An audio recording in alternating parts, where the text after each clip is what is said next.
May dala pang 7 up. Kulay tubig siya pero may pa tayong soft drinks to. Huwag mo na i-overthink. According sa chemistry, carbonated siya, juice siya, may contain ng sugar.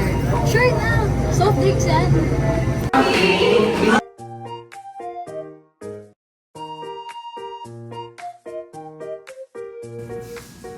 Every day we make claims about science, about people, about morality.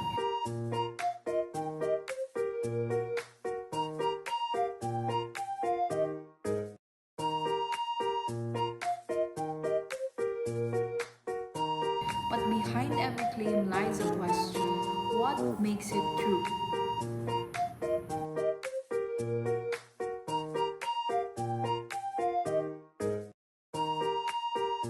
Sometimes the truth feels simple.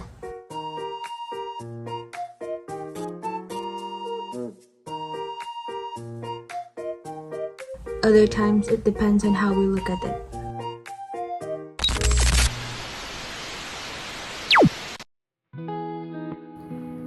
How do we know if something is actually true?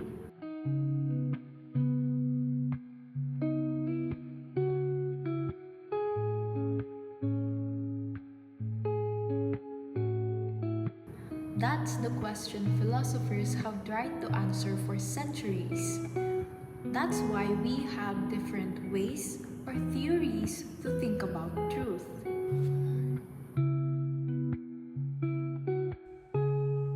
These theories are called the coherence and correspondence theory. The coherence theory of truth is a philosophical perspective in where a statement is considered true if it does not contradict the other beliefs in the system and instead supports or is supported by them. In coherence theory, a claim is true if it coheres within a system. Also, according to the coherence theory, a belief is true when it aligns logically and consistently with other beliefs that are already held. Coherence thus emphasizes systematic unity. If I say that 5 plus 7 is 12, it is true because it follows a system in math called arithmetic. From this perspective, truth is not discovered by comparing single statements to isolated facts, but rather by ensuring that each belief integrates seamlessly with the entirety of knowledge. On the other hand, correspondence theory states that a claim is true if it corresponds with the reality. According to the correspondence theory, truth is anchored in the external world rather than in human systems of thought. This means that whether a claim is true or false depends on how the world exists independently of what we believe. This makes the theory intuitive and widely used, especially in science and empirical investigation. Today, the correspondence theory remains central in empirical sciences, journalism, and law fields where truth is tested by evidence and observable reality. If I say that the cat is on the mat, it's true if it corresponds to what is being observed in reality.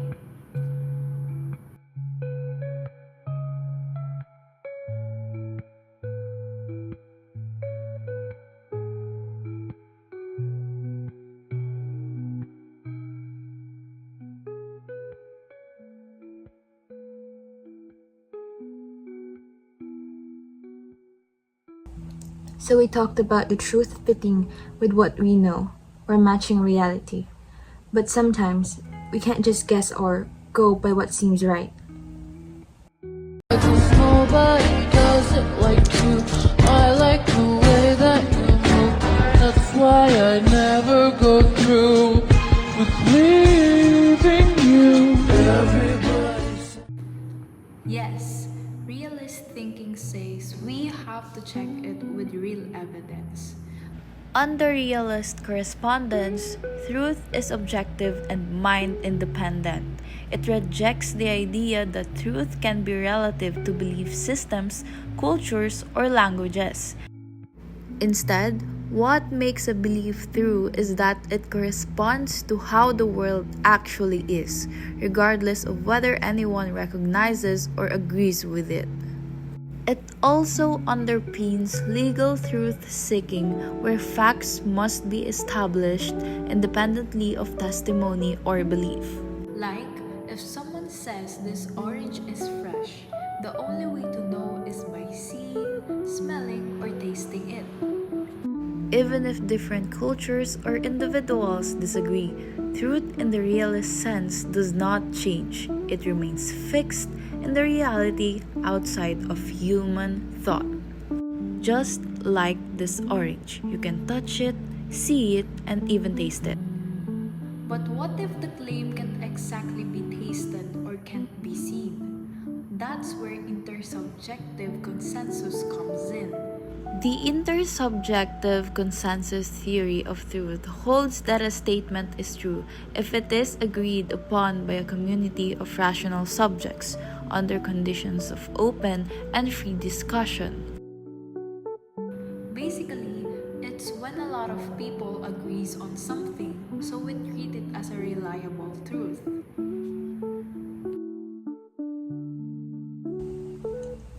An example of this is the claim, stealing is wrong. The reason why this statement is treated as a reliable truth is because most society agrees to understand the theories of truth. Watch this.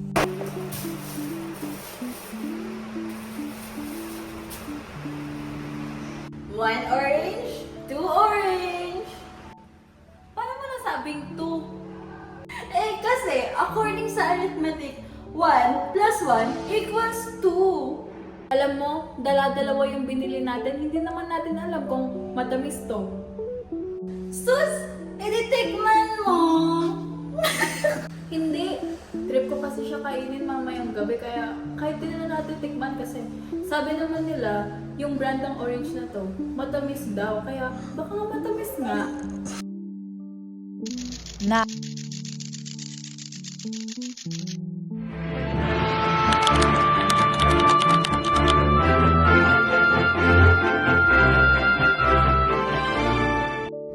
Now that we've understood the theories of truth and we've checked if it fits our expectations, matches reality, and even trusted the general agreement that it is fresh, let's move on to your obligation as a critical thinker.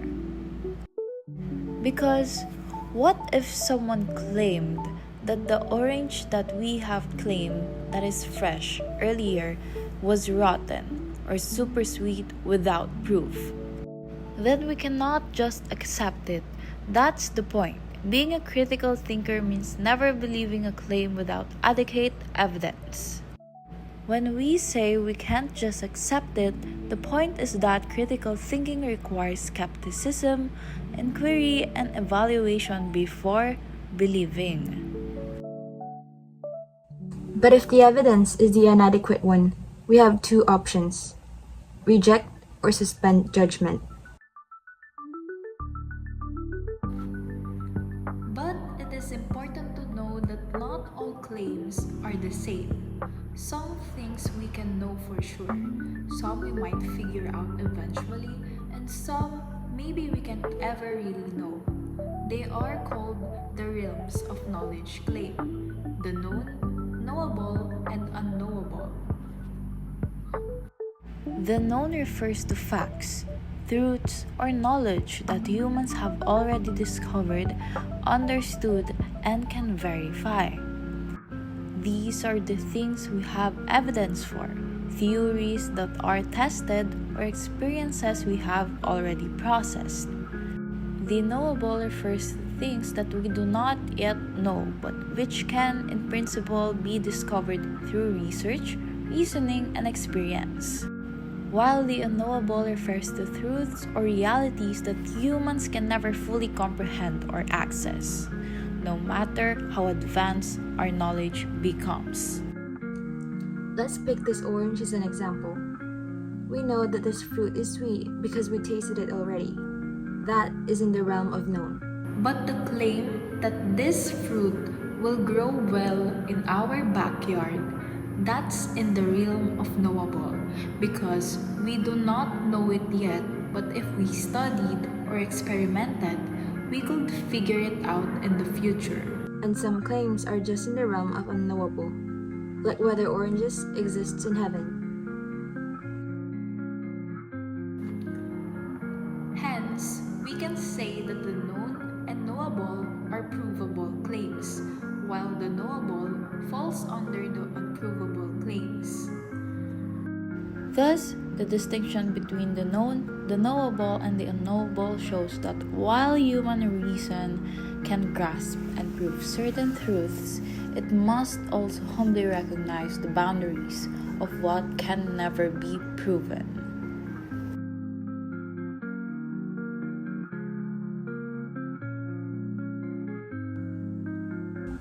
So, as a critical thinker, we accept what's known, suspend judgment on the knowable, and reject the unknowable until we have proof.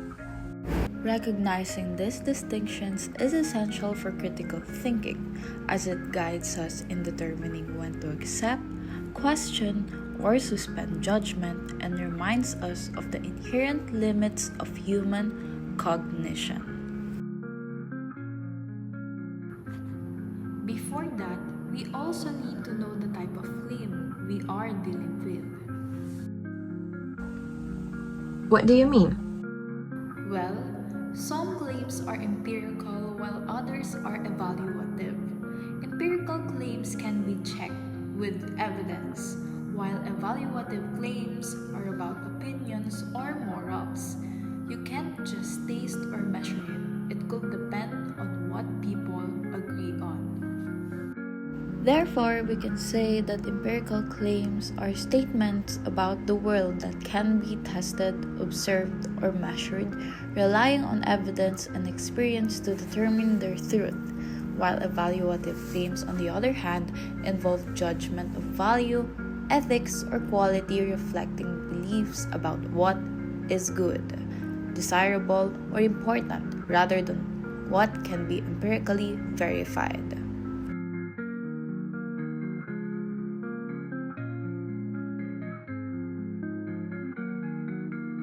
So we use realist coherence in verifying empirical claims, while we use subjective consensus in verifying evaluative claims. Exactly. Knowing whether a claim is empirical or evaluative helps us figure out whether it belongs in the known, knowable, or unknowable, and by categorizing it accordingly, we could eliminate what's provable and what is not. So today we've learned a lot, especially about our obligation as critical thinkers. And the big takeaway? Never accept a claim blindly. Think before you believe. Observe, question, verify, and respect the shared consensus when it matters. And lastly, decide wisely.